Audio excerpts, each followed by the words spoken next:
அனைவருக்கும் வணக்கம். Welcome back to my channel. இன்னைக்கு பழமொழி 400 அந்த லெசனுக்கான, அதாவது விருந்தோம்பல் லெசனுக்கான நூல்வெளி தான் பார்க்க போகிறோம். சரிங்களா? இதுக்கு முன்னாடி நான் விருந்தோம்பல்னா என்ன, அது என்ன பழமொழி வருது என்ன அப்படின்னு சொல்லியிருப்பேன். இதில் நூல்வெளி இந்த ஷார்ட்டில் பார்ப்போம். அதை பார்க்காதவங்க பார்த்துட்டு வந்து பாருங்கள். சரிங்களா? அப்போ தான் புரியும்.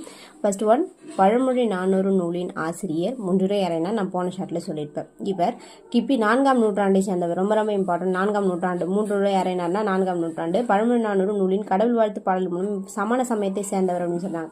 இவர் அரைஞர் சமண சமயத்தை சேர்ந்தவர். 4ஆம் நூற்றாண்டு. 3 பாயிண்ட் இருக்கு இதுல. சரிங்களா? அடுத்தது 2வது பேராகிராஃப் வாங்க. பழமொழி 14 கீழ்கணக்கு நூல். எல்லாருக்கும் நம்மளுக்கு தெரிஞ்சிருக்கும். 14 கீழ்கணக்கு நூல் 400 பாடல்களை கொண்டது. 400னாவே பழமொழி 400 பாடல்களை கொண்டது. சரிங்களா? ஒவ்வொரு பாடலும் இறுதியிலும் ஒரு பழமொழி இடம்பெறும். நான் சொன்னல ஏற்கனவே ஷார்ட்ஸ் சொல்லியிருப்பேன். ஒவ்வொரு பாடலையும் லாஸ்ட்ல பழமொழி கொடுத்துருப்பாங்க. சரியா? இது பழமொழி 400 என பயன்படுறது அப்படின்னு சொல்றாங்க. ஓகேங்க. ரொம்ப ரொம்ப ரொம்ப இம்பார்ட்டன்ட். மொத்தம் 4 பாயிண்ட் இருக்கு.